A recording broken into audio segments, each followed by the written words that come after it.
Greetings, YouTube! For my second ever long form feature interview after Kabam Broccoli, and he did set the bar incredibly high. So it's interesting. I'm here with the Waffler, who is kind of a mini whale. It's funny because to 99.9% of us, he's not a mini whale, he's a Shamu.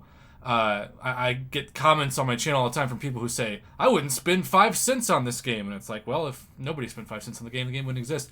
But to him, he's not even like a huge whale. So it's really going to be interesting to see perception versus reality. But he has taken his time. I'm so thankful for that. As always, with these, to protect personal identities, trolls, etc., he is here via Skype, so you'll see my face, but you'll hear his voice. I have included a lot of the questions you all have submitted on the community page. We had 130 questions, and it's actually a rounding down number because we had somebody who decided to comment 14 of his own questions all at once. But without further ado, the Waffler, welcome to the channel. Thank you for giving us your time. And what the heck is the Waffler? What does that mean? Absolutely. Thank you for having me, Prof. I love your channel. I just want to say I watch it much like all your viewers every day. So thank you for the work you do. The Waffler is just a screen name that I got from a really old movie called Mystery Men. And it's actually, I think Dane Cook is playing that character, and it just kind of stuck. And who doesn't love waffles? So I wish there was a more interesting story, but really cool character. You can look up the clip on YouTube if you want to check it out. But that's where the Waffler came from.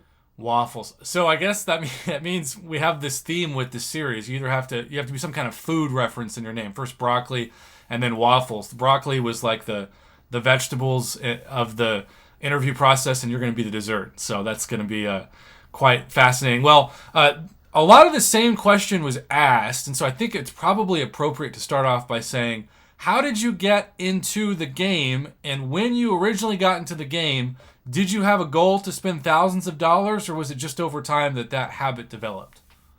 Yeah, absolutely not. I got into the game probably like almost everyone, because who doesn't love Marvel right now? And it's a fighting game. I mean, I played Street Fighter when I was younger. I mean, just seemed like a really cool thing, and who doesn't want that? And let's be honest. I mean, I watched that Kabam Broccoli interview. Like, they do a great job designing these characters.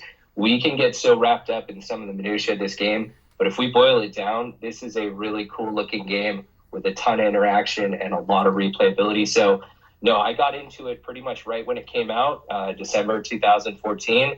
I played it. I loved it. I didn't intend to spend money to it. I think the first deal that got me, maybe like a lot of people, was that Deadpool offer. I was like, I love Deadpool. I'm going to buy this character. I think it was $20. And, I really didn't spend for a large majority of the game, which is definitely an interesting question that I get asked a lot, because, some of the mega spending that you see is a byproduct of some of the recent changes in the last few years that Kabam has made. But I'm sure we'll probably lean into that a little later too. So to be clear, did you start off thinking there was a chance that you would be a free-to-play player? I didn't really ever think of it. And to be honest, I don't think I ever really spent on games. Prior to this, I didn't really play a lot of mobile games. I was mostly console or computer. And the concept of spending money on a mobile game really never even occurred to me. In fact, I downloaded this game thinking it was free and just a way to kind of pass the time. So absolutely not. No idea that this was going to evolve into this at all. Fascinating. Well, I know we want to protect privacy with this, but generally, because another main question that was asked over and over again is, what do you generally do that gives you the ability to spend so much on a game without going into a lifetime of debt? Yeah, no, excellent question. I think a lot of people, that's probably got to be the number one question. So I did make myself available to answer this kind of stuff. I do want to start with something you touched on earlier, which was, the term whale really means a lot of different things. And I think until you and I really started talking recently, there was a long period of time where I didn't really consider myself that much of a whale, believe it or not, because some of the whales that I actually swim with, I mean, I am anyone who searches me in game, I'm in NYC 718. There are some big fish out there. And, I know a lot of the players, KT1, Vega. Like, I actually been in alliances with these guys. And between them and some of these huge fish, I always considered myself like maybe a dolphin or something. But to your point, there are people who think that, somebody spends $300 a month, or buys all the Cyber Weekend deals, that might be considered a whale. So, I absolutely was not ready for that kind of thing. But for me, on my level, and again, I want to very clearly state, I do not speak for all the whales in the community. I am just a possible whale. There are people who, maybe have trust funds or whatever. For the most part, I'm just a guy. I'm very fortunate in general in life for, the type of work I do. I work at a regular company. I am at an executive level. I don't have kids, so anything like that. But I do have just a normal life. However, I was fortunate with regard to certain investments and things like that. And some of the things that I do support my Contest of Champions habit, meaning, not to get too in the weeds of it, but recent, involvements in cryptocurrencies or NFTs or things like that, I am aware of, I do participate in. They are also very risky. I'm not recommending it as a strategy, but the benefits I get from those do help support this as well. So this is not something that I think really, most average people could just sustain with their regular employment. So there usually has to be some other, sub-source of income, if that at all answers it. So just a guide. The irony is, if you hit it big on something as risky as cryptocurrency, to me, that's like hitting the drop rates of the new featured 6-star in their crystal. So you're like hitting the cryptocurrency 0.3% and then spending that 0.3% hit trying to get the 0.3% of MCOC. So that's a fascinating comparison. And I think the game makes me pay for that luck. Maybe the luck I had in cryptocurrency, anyone who plays with me and in my lines, I have almost the exact opposite luck in game.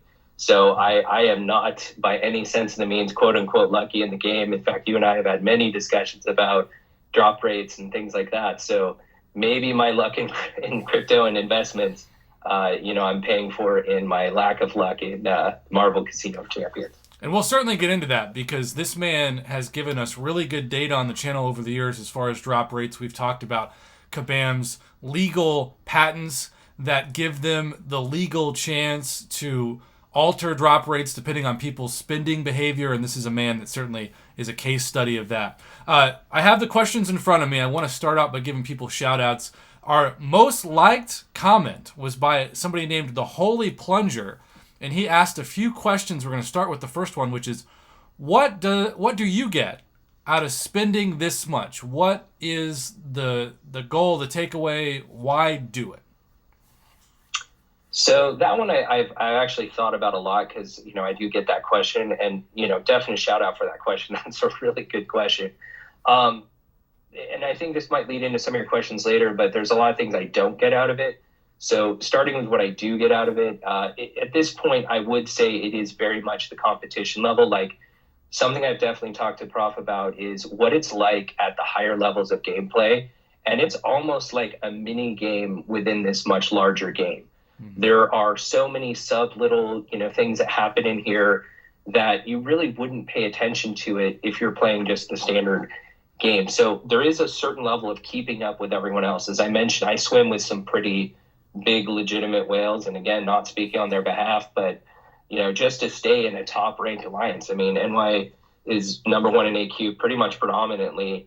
And, to maintain that level of prestige and have those champions, if a champion comes out, I mean, I'm sure everyone listening to this knows the same struggles of getting the champion you want, those puzzle piece champions you talk about, duping them, getting them to the SIG 200.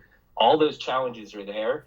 And if the drop rates that most of you have experienced are, accurate, you can imagine how hard it is to get a champion and then get them to SIG 200 and then get the materials to rank them up to have those set 5 champions that affect your prestige. So there is a bit of comparison there, and that's something I definitely want to, warn the audience in general about is, just for me, being careful to not get sucked up into that same keeping up with everyone else mentality because, it happened to me. It can get right under you, sweep you away before you even know it.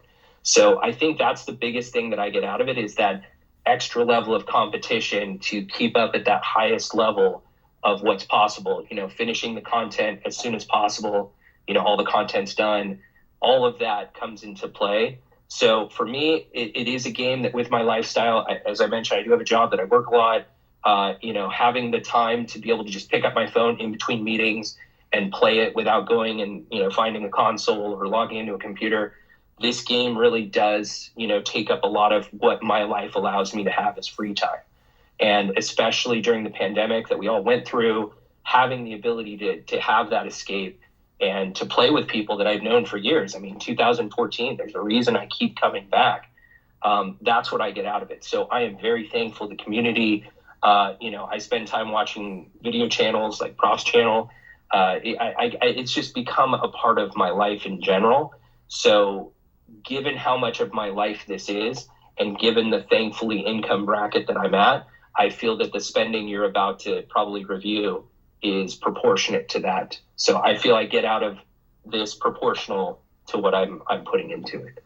Well, thank you for your honest answer. As always, I recently got into the HBO show Succession, and I don't know if you're familiar with it, but it's like a billionaire lifestyle show, and I grew up essentially homeless. So to me, like hearing Swimming with the Whales at the top of MCOC kind of feels like the MCOC version of Succession.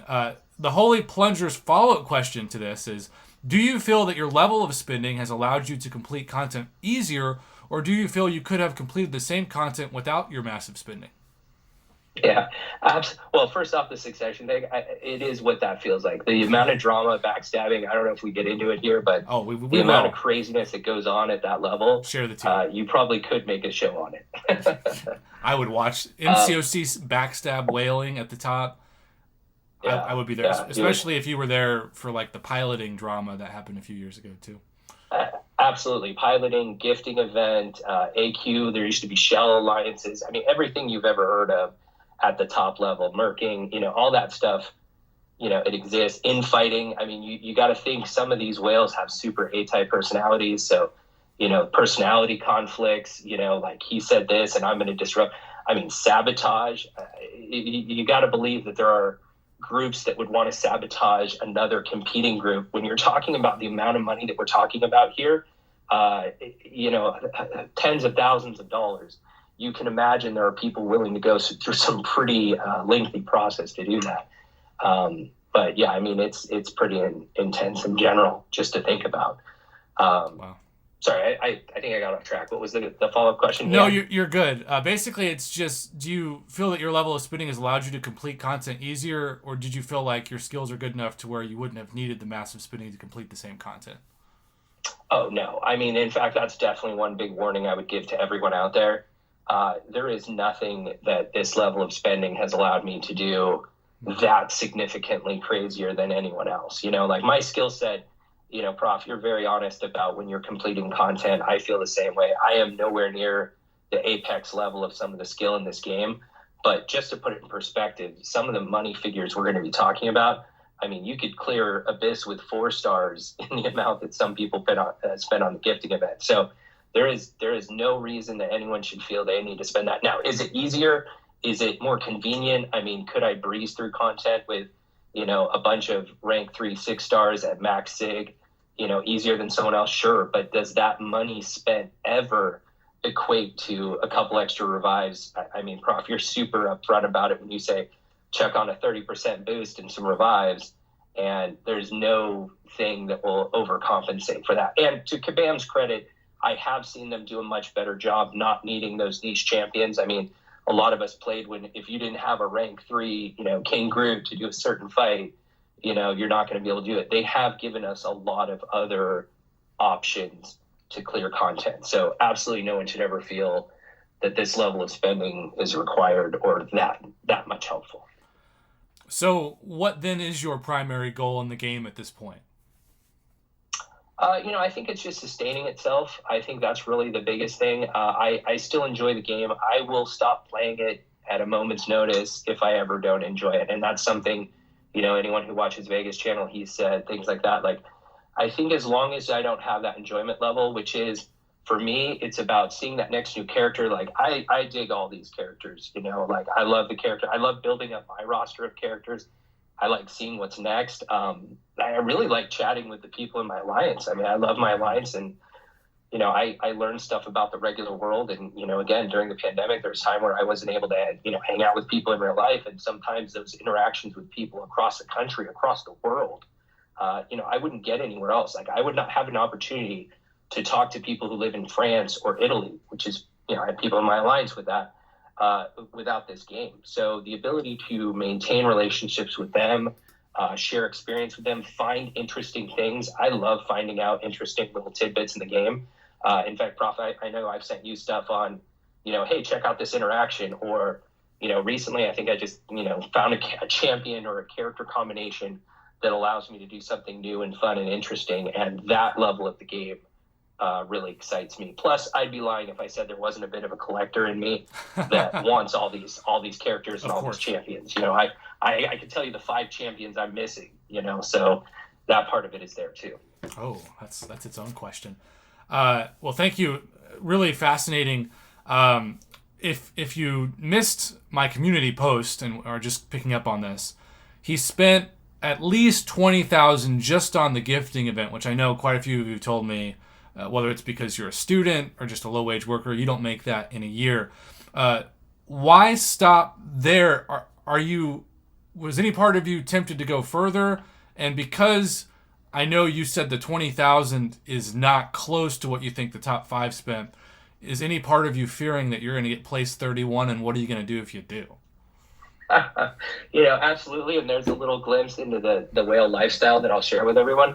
The last couple days, like Kabam not releasing the rankings, I'll just speak for me, has been torture. Because if anyone's ever competed in the arena and went really hard, like, went and, spent all those units and whatever, and the second it closes on that Sunday morning and you're just waiting to see where you ranked, imagine that feeling for days. And then imagine you're talking about, 20 grand, right?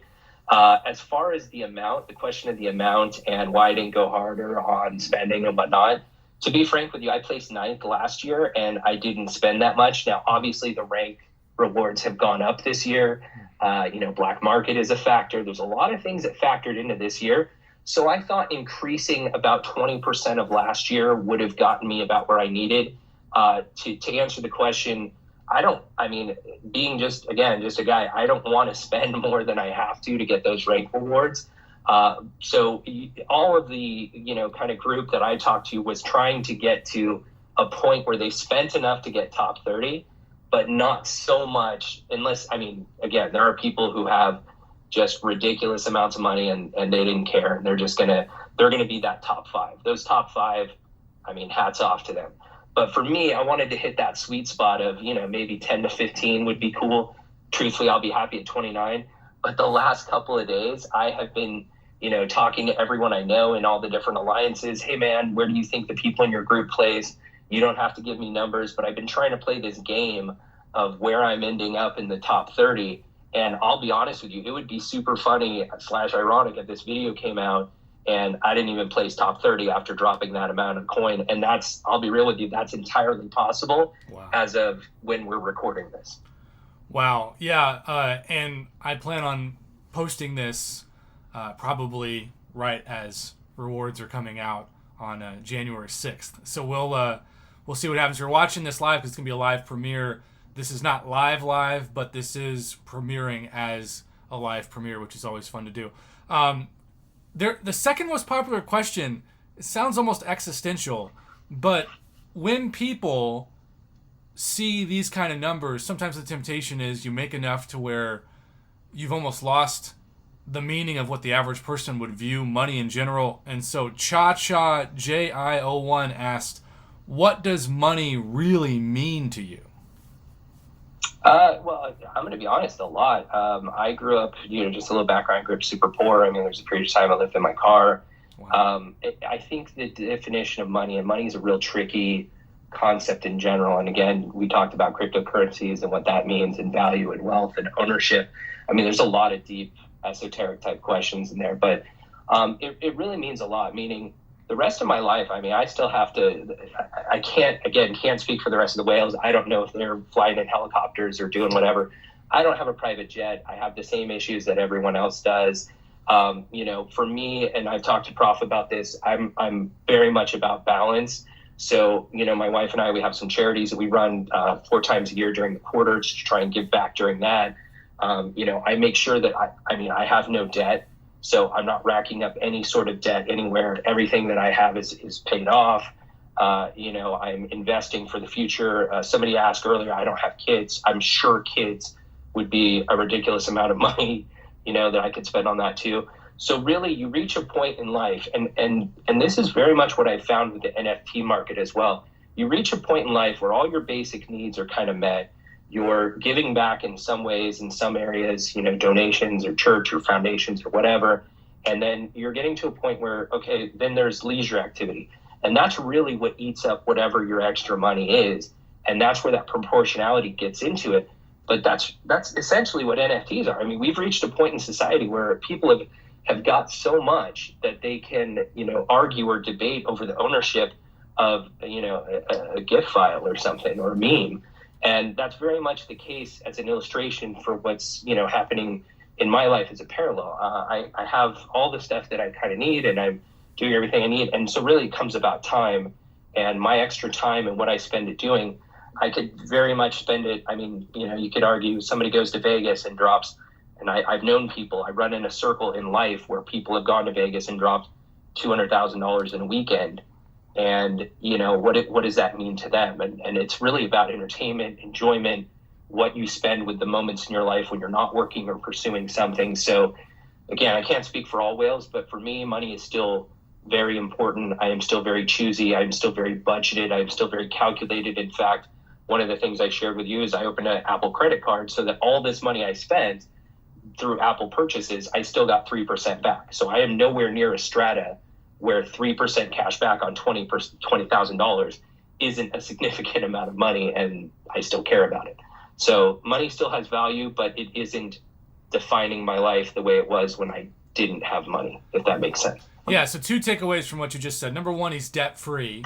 So you can do this without worrying about student loan cost. And the second is, I talk to my students all the time about, you reach a certain age or a certain point financially, hopefully, where it's not about leisure, it's about legacy, the different L, which is what your comment about the charities reminded me of. And he also did mention that he's married, and so one of the many questions besides, are you single? So we just answered that question. Mama Bear actually asked that one. Is how hard is it to be open with your spouse about your spending behavior, or even then, is there a way that you just think to yourself, honey, it's budgeted, but maybe not go into the specifics? So here's where we get to the juicy stuff, and I'd imagine this is where viewership's going to tick up because grab your popcorn. It's salacious.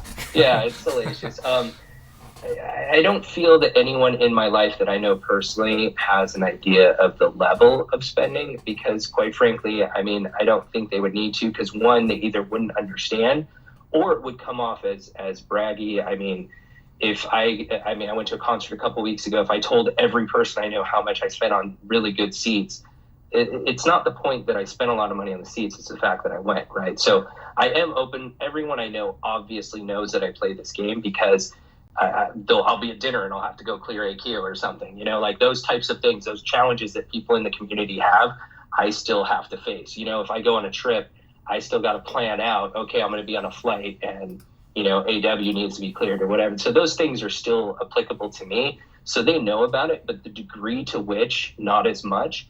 And part of that is because I do have these, call them side hustles or whatever you want to call them, that help self-support this. So the communal funds of my family, my wife, she doesn't work. And fortunately, I'm in a place in life where she doesn't need to. And she has her endeavors and her activities and her hobbies. And I would say that my spending is on parallel with her spending, but never the two should meet, meaning I don't know exactly what she spends if she was to take a weekend trip to, go shopping somewhere or whatever, but it still has to fall in line with the budgets that we talked about earlier. I really want to hammer home that point that regardless of your income strata, you are smart about not overspending, not overextending. My message earlier about getting caught up in the day-to-day of MCOC is the same as, I live in California and there are areas here that are very affluent and money-based, and getting caught up in that. If I look at everyone who has a brand new Tesla Plaid and says, I need to go buy one, you could get caught up in that and overspend. So it's a good life message in general to have. But I would say we are pretty comparable in our spending, each in our own strata. The difference is mine has a separate revenue of support income that I use to help support my addiction, I guess is the best way to describe it. Yeah, that's a good way to put it. Y'all clicked for MCOC Gluttony, and you're also getting a little MCOC Dave Ramsey. So that's quite the parallel. Well, Roy is the summoner that asked 14 questions. We're not going to cover all 14 of them. In fact, we've already answered some. But he does want to know, what does it mean to you if you finish in the top 30? What are your plans for those rewards, those juicy rank rewards everybody's going for? And then you've already covered what happens if you don't make it. It's kind of a lesson of where the spending line was in itself. But let's just assume, for the sake of knock on wood, you do get the top 30. Who are you excited to rank up or use the rewards on? Sure. And I love this question because this is giving you some insight into the other side of the whale community and the top end, community in general. For those of you who don't know, it comes at a price. And that price is, well, first off, if I do make it, great, I got what I wanted. If I don't, I'm such a nerd that I've already calculated out. Even if I land top 60, I will still be able to take my fourth champion to rank 4 with the amount of rewards there. I will still get that Wolverine Weapon X. I will still get all that stuff. So it's not going to be the worst thing ever, but it is going to feel terrible to go that hard and get second place. So I am prepared if I don't. I really hope I do. You guys will probably know as soon as I do. But if I do get them, this is that other side of the game that a lot of people don't often take into account. They think, oh, you're getting number 1 in AQ. You're just able to rank up whoever you want.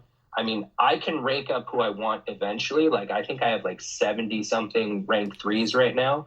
I can rank whoever now, but those first 5, in order to stay in the prestige race, I don't get to choose who my rank 4 is. I mean, I'll tell you that right now. And it's not because my alliance is a bunch of jerks. They're willing to say, hey, you can rank up whoever you want, but we also can replace you with someone with higher prestige if that's what we need to stay on top, right? So it is about choices. So for me, all of you who have access to Aunt May, you can go to the 6 stars and look at the top 5 prestige. It will definitely be Surfer, Doom, and Herc first. And it's just locked in, So those top 5 prestige options are who I have to take. If it was a question of who I want to take, personally, having access to every champ in the game, I'd love to take Captain America Infinity War to rank 4. Oh. I'm super huge on Null right now. I'd love to take him to rank 4, but they're going to have to wait. That's just a cost of doing business at this level. So first off, shout out to Captain Bay, who said he was thinking about taking Captain America Infinity War up as his first rank 4. So that list predetermines who you rank up automatically. Yep. Wow, for the first top 5. Who's your favorite champion in the game that you love to play just for fun, or did you already just name him? I think right now it changes. I mean, I love the game and how they've designed it. I really am on a null kick right now. I cannot deny Kitty Pryde's, just straight advantageous gameplay. But here's one that surprised me recently, and I know he updated not that long ago, but he's an example of a champ that I recently was able to spend some time with, that I just had some free time and mess around with and take to rank 3. I took Hawkeye to rank 3, and I'll tell you, getting that gameplay down and seeing what his potential is and finding the interesting little, interactions, I think he's been a ton of fun. So I'm really enjoying him right now. Doom is a constant favorite. Apocalypse is always amazing. I mean, I think everybody knows those top champs, but I think it's the real surprisingly secret ones. Like, I have always been a big I-Hulk fan. I got a lot of hate when I first ranked him up, but I think everybody now knows how good he is. So there's a few champs that are just really fun to play with, and those are some that I would easily drop. Yeah, it reminds me, I did a video about how much I enjoyed the utility of Black Widow Deadly Origin, and I got a bunch of hate because people were like, she's not putting up big crit numbers, and it's like, that's not the purpose of her champion. So it's interesting to see how utility can change. One of the big questions, Roy asked it, but a lot of people also repeated it, was all 20,000 plus of the gifting event on greater gifting crystals, or did you do anything else? No, it was all that. And just to put it in perspective, this is not an excessive, for my account, spending. I think I sent these numbers to you before, but I tracked both my Null and Kitty Pryde hunts. And some of you who watch some other channels, like I've given Vegas some videos a while ago, I will go pretty crazy on some champions if I really want them. And this is where we, might have separate conversations about drop rates. But for Null, for example, and Kitty, I probably went 600 Cav crystals each on both of those all in the course of 30 days. So anyone who does quick back and napkin math, I mean, I've done that before. So this amount in gifting, I don't want anyone to think like, oh man, he just went crazy for this thing. This is about what, slightly higher, but it's sometimes what some months average. Like November was a pretty high spend month as well. I remember I went pretty hardcore chasing Archangel when he got released. There's certain champs that you get that feeling you have to have them, and you're willing to go to a certain budget. So yeah, all that amount was spent on that. And look, that's easy enough to find out. We're going to find out a lot of information when these rankings drop, because you're going to be able to, people's scores are going to get leaked. I mean, if Prof wants it, I'll leak my score. I mean, I'll tell you guys right now, I put up 5.9 million points. So anyone who's doing the math, I mean, take that number, divide by 3,000. That's how many gifting crystals I bought. And then factor in there, some additional expenses there for, other stuff spending throughout the month. But yeah, that's about where we're at right there. All right. So 5. I think that's it's like 1,600. I got greater gifting crystals. I got 1,900. Maybe I'm wrong. Yeah, I may be right. I don't know. But 5.9 is the score. Well, since you're going to leak your score, I might as well leak mine. I got 90,000. So clearly I'm riding hard on this all in. You would be surprised. My prediction from what I'm seeing right now, and it matches with last year. Last year I put up about 5 million points, and there is a steep drop off. So all these whales, like we message each other and whatever. And so we all try and get as close. I mean, I'm not even top of my alliance. I think I'm like 7th in my alliance or something. So basically, like, what everyone else is scoring, and you're looking at it and you're like, okay, man, if I don't hit that, right? But then there's this huge drop off, right? So last year I was 9th and I put up that many points, and then all the way to 30th. I think 30th was like 1.2, 1.3 million. So that means that there's this group of people at the top who drop insane money, and then a huge cliff, and then the next 5 to 10 players. The thing about this year is everything that I'm seeing is that group of players who went bonkers, I mean, if they outscored me at 5.9 million points, I mean, you can do the math on that one. It's going to be pretty nuts. Absolutely. Noah B., your question was already answered about whether he tells his friends, what he spends, wife, etc. There are a couple of interesting questions that Roy also asked that I want to touch on. One of them is, and I've heard this behind the scenes, where people say, Prof, you need to be prepared for your YouTube channel to go away because the game is going to die as the popularity of NFT gaming rises. Have you thought of that at all? Because obviously if Kabam shut its server down tomorrow, you would have $0 in any of the investments you've made because they control the server. Yeah, no, I love this question. See, this is what's so great about the community that you have and all your listeners. Like, this question is tapping right into stuff that you have to think about. And truthfully, if Kabam is not thinking about this, they absolutely should be, right? So they should be thinking about the future of their game as well. Because to their credit, I mean, we talked about 2014, it's 2022 now. Like, they've done a great job keeping a game going for a period of time, but this stuff will affect it. So there's 2 parts to that. Have I thought about it?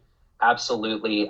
If they do shut it down tomorrow, and again, I'm not speaking for all other whales, but for me, I'd be sad if it was of not my choosing, right? Like if it was of the game's choosing that they're going down versus me walking away. But you have to think about if you walk away, like me as a whale, if I decide tomorrow I don't want to play anymore, it's not fun for me. I mean, we saw some videos this week from some content creators who left, right?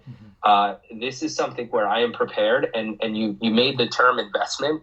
While it is an investment of time, you cannot ever look at this as an investment, meaning even the most expensive, if someone were to sell their account, which I wouldn't do, but if someone were, you're never going to get back what you put into it. So this will never be an investment. This is only for fun. And I look at it the same way as I mentioned that story about these people I know who go to Vegas, and if they drop $200,000, they don't go back Monday morning and go, wow, I didn't get anything for my investment. They walk into it perfectly prepared. And for me, it's about spending the money for the time I invested doing the enjoyment I have playing with people in the community, the enjoyment I have playing with these characters, that is where I derive it. So if I don't walk out of a movie going, oh, I didn't get my $20 back from the movie, So I'm okay if it shuts down. I don't want it to. Part of the reason I'm doing this is I do love the community. I love all the players. Some of the people listening to you are probably in chats that I'm in with them. So whatever I can do to help perpetuate and continue it because I enjoy it, I'm all for. I offer, rank up advice, opinion, all that kind of stuff in the chats I'm in because I want to see this continue. I want to see this grow. I love what you're doing. I watch your videos every time there's an offer. So the earlier question of does money matter? It matters enough to me that I watch Prof's video to see if it's a B, or C ranking, So all of that community stuff matters, and that's what if there was an investment, that's what I invest in. Well, thank you for clearing that up. I'm always humbled when anybody says they watch my channel because I still feel like I'm this little tiny island amongst like continents of skills and really good dudes and good female content creators too. One of the questions, so basically, if this was a casino analogy, and I do call this the Marvel Casino of Champions, your account would be flagged as the top VIP level. And so there's this perception, there's conspiracy theories that have been going on since the game started, that the people at the very top that pay the bills, that they either get special perks from Kabam or that at least there's some hidden incentives for these people to not just dry up and go away because, like I said, you're keeping the lights on. Is there any truth to that? Or do you actually think that it's the opposite and sometimes you get less luck than the average person because they know you're more likely to keep spending, especially on new champion crystals? Yeah, this is an interesting one, and you and I know have gone back and forth with this a lot. It's tough because this is a very complex issue. One, obviously I don't work for Kabam. However, I work, without giving too much away about what I do, I work in a very similar sort of capacity in my regular life, which means I am on the other side when I'm trying to keep engagement from people who partake of what I do, right? And I know, and this is not secret, you could go back to game theory, and game companies for the longest time have realized if a game is too easy, people stop playing it. If a game is too hard, people stop playing it, right? So mixing that with the information that we already know, there's public record on these Kabam patents and things like that, it is not that far of a leap to go into the territory of Kabam would have to adjust people's player experience. And anyone who has ever tried to get the exact catalyst they need and opening a batch of 30 and mysteriously that's the one they don't get, there is too much of that occurs in the community. But we have to temper it with still the understanding that those of you who are listening that are into deep math, probability, statistics, bias, all those kind of things are still play a part.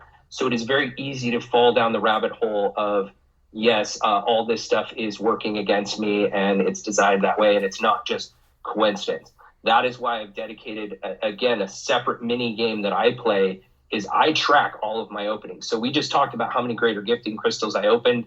I sent that data, I think, to you, Prof. But basically out of those 2,000 crystals, that's a relatively large sample size. And I think you can derive certain numbers. Like I mentioned, it took me over 600 or 700 featured crystals to get Null and Kitty Pryde. And those are two champions that were released very close together. So there is some inference we can make to that. But we can't ever go too far down that rabbit hole. Now, the reason why is, and this is, again, not mysterious. You could go to Google and search, game algorithms and things like that. There are companies who make algorithms to sell smaller app design companies to implement this algorithm into their game. Because if you have someone, like, let's just play this as a real scenario. You have people listening to this video that would probably never spend more than $100 a month. Like we talked about that, right? Imagine if it took them 700 Cavalier crystals to get a featured champion, right? They wouldn't even open that in a year. So Kabam can't make it so that someone like that never has the chance to get that champ that they want. They can make it really hard. You posted hunts on your channel. They can make it tough, right?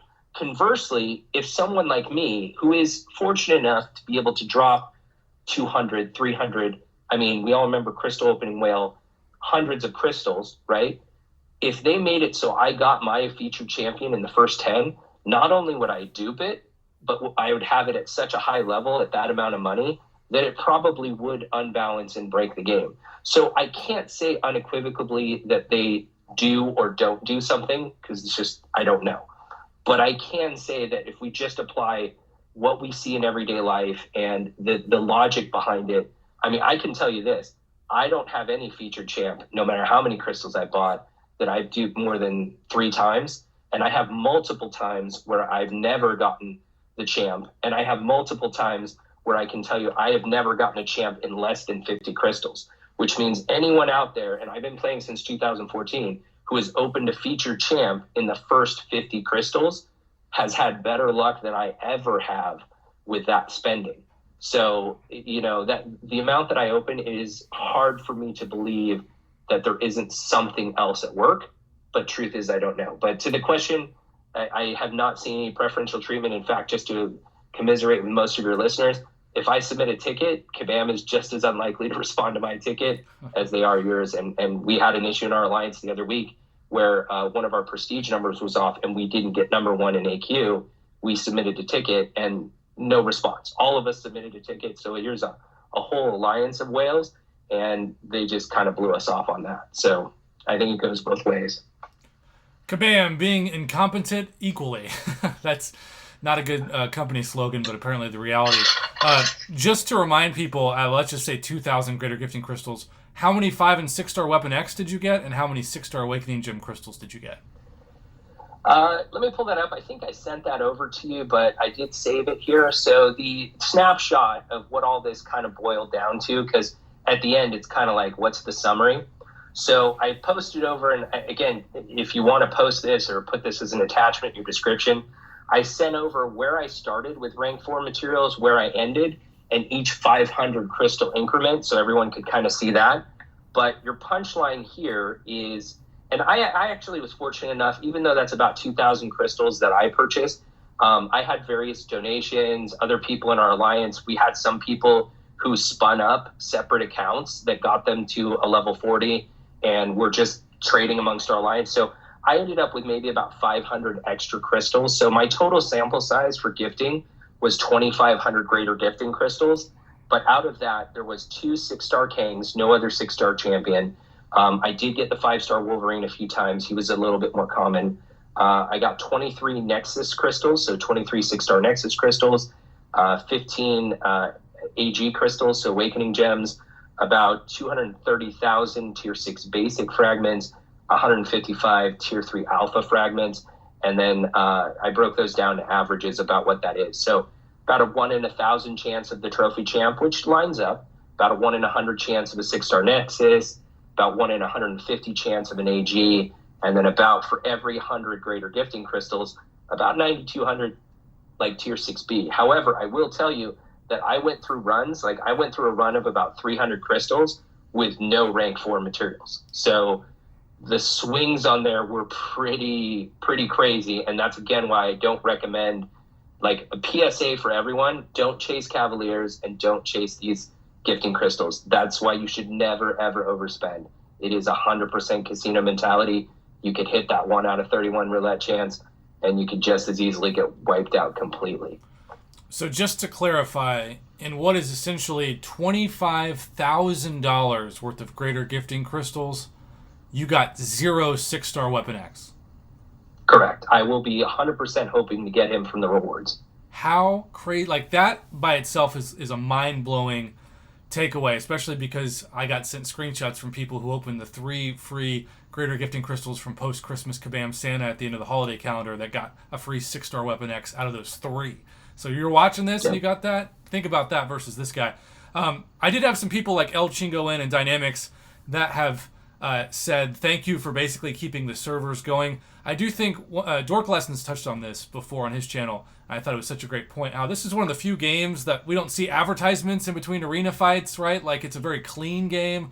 And without these spenders, keep this in mind, you free-to-play players. Everybody went free-to-play player, the servers would be shut down in a month.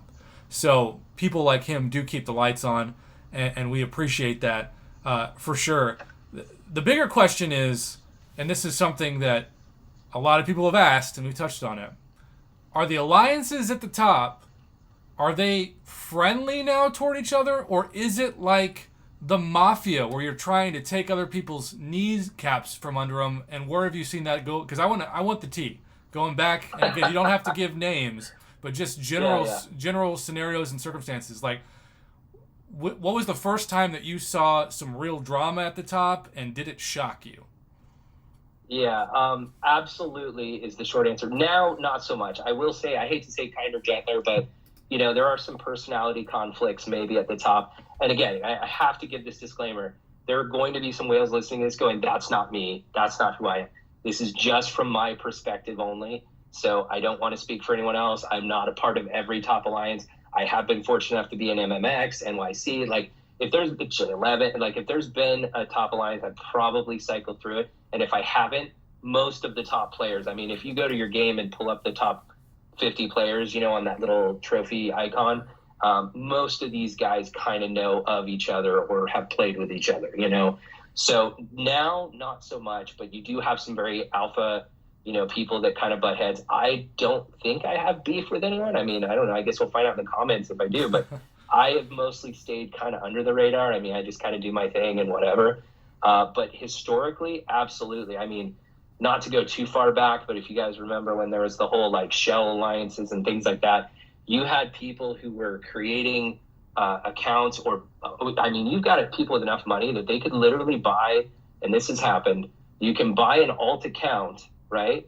Get that count into your rival, alliance team, and either spy on their information, such as greater gifting scores, or sabotage their AQ, or sabotage their AW.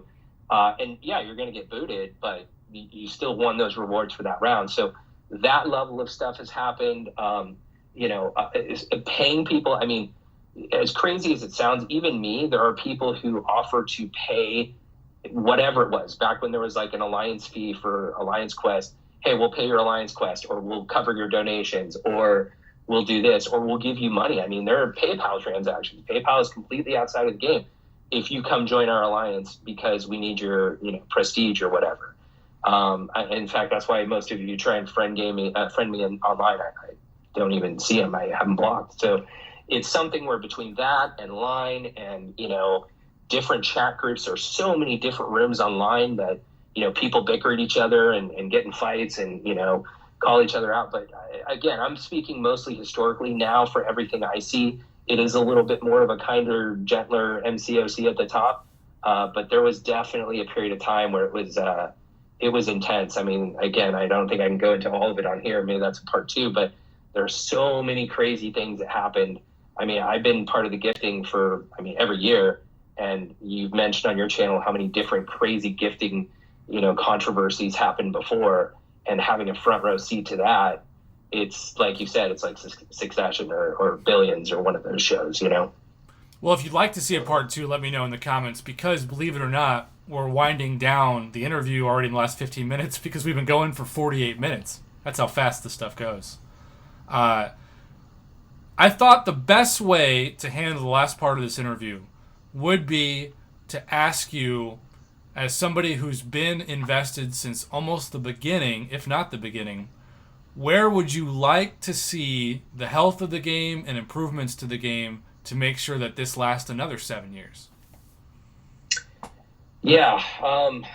After hearing your interview with Kabam Broccoli, like, it really helped me think about things differently with regard to, like, I was on some chats today and everyone was talking about the UI and that change. And they're like, man, the game's still broken.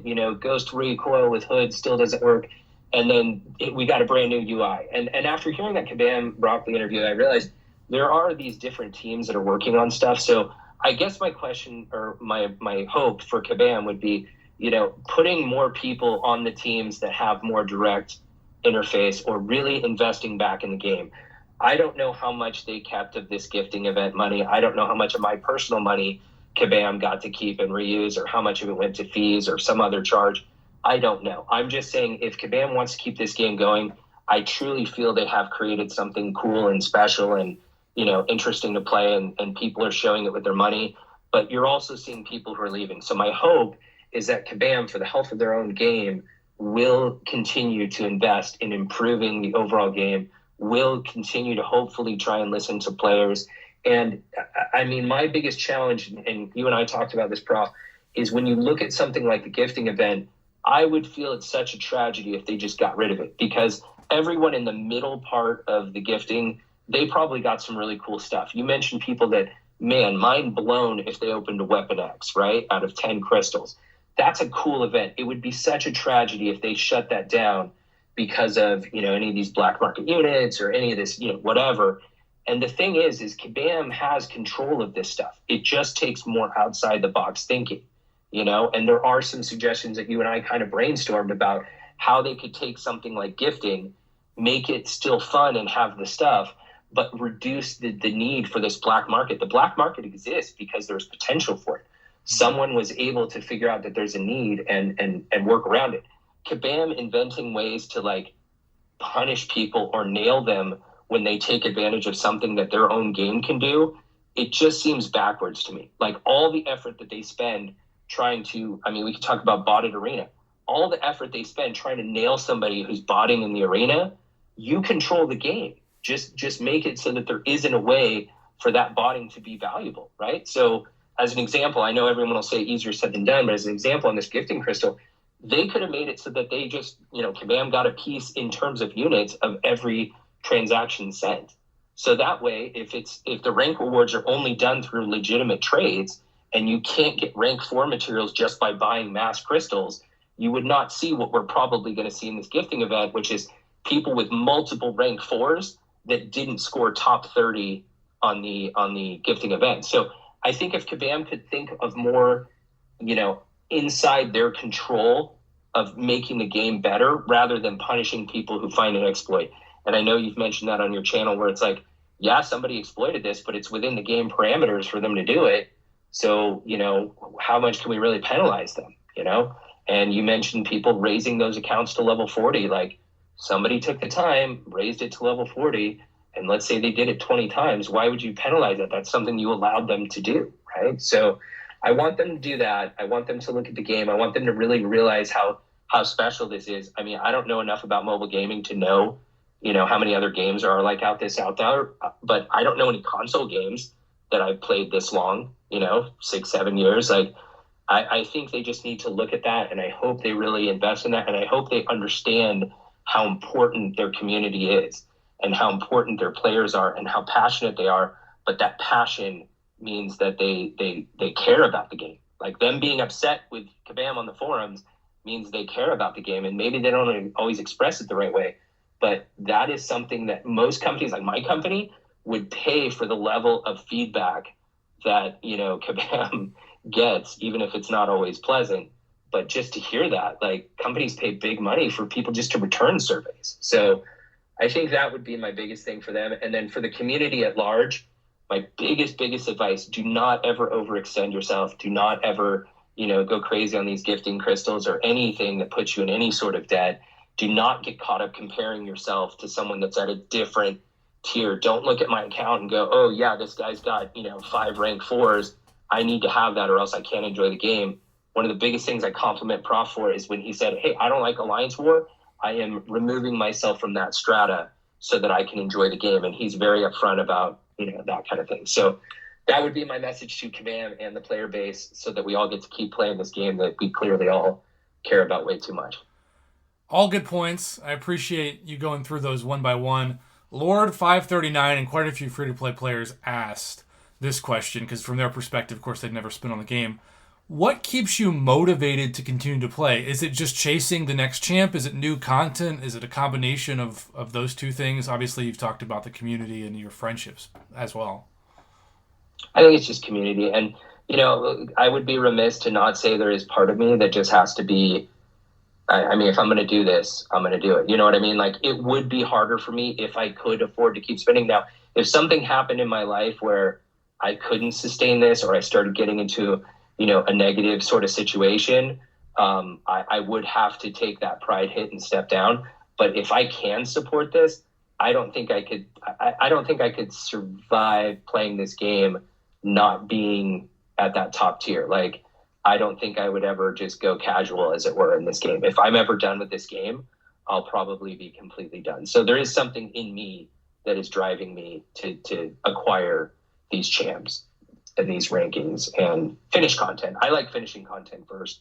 One of the questions that somebody asked earlier was, if I've completed all the content in the game. Yeah, I mean, I think that's pretty important to do. Yeah, Ibrahim asked, and this is something that quite a few people have asked, because you have talked about those rare instances. You also said there's like 5 champions you don't have.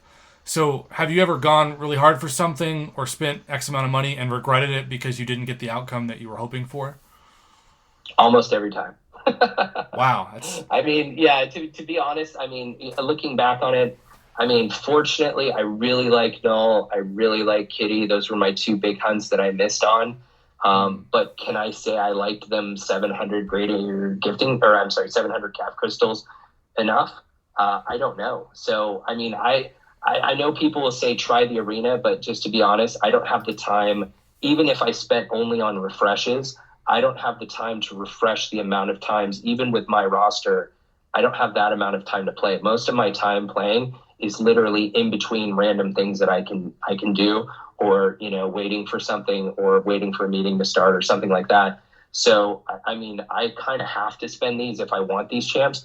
But that regret that you talk about, like, I mean, I hate to say it, but I went pretty hard on some champs that I probably didn't need to go that hard on, and it just wasn't really worth it. So I do have that regret. And quite frankly, if I end up placing 60th, I'm sure there will be some level of regret with the greater gifting, if I'm being honest with everybody on here.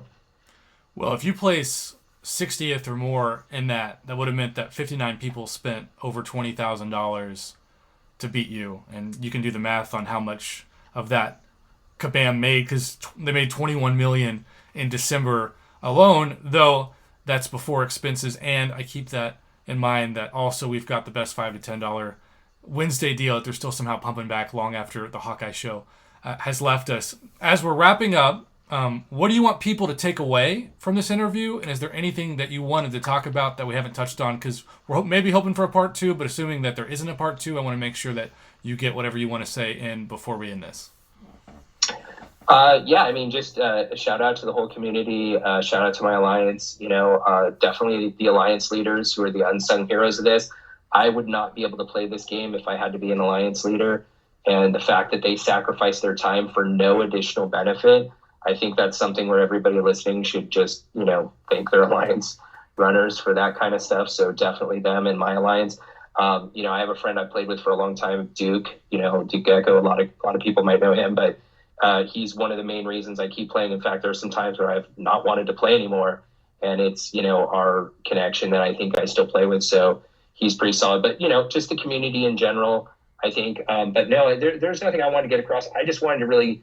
The hard part is I've heard stories, like I'm sure you have, of people overextending themselves for this game. And in the chat groups that I'm in, whenever I post data about these crazy polls, or whenever you see a video about one of these crazy hunts, or whenever you see this video, do not get caught up in that. I will reiterate what I said at the top of the video, which is do not get caught up in this. There is no purchase that you can make that, probably will out-justify a couple revives. I mean, revives by and large are pretty cheap. So don't feel there's ever anything you have to get.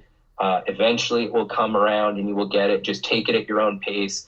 But I don't want to hear these stories of people who are, overextending and not able to pay their rent, or, not able to, provide for their kids, or going into debt or something like that. This game, no matter what, is absolutely not worth it. I have whatever it is that you're chasing, I have access to. Whatever champ you're looking for, I have it. It's probably at rank 3, and it is not worth the consequences that I just mentioned right there. So mostly a PSA to try and help people like that.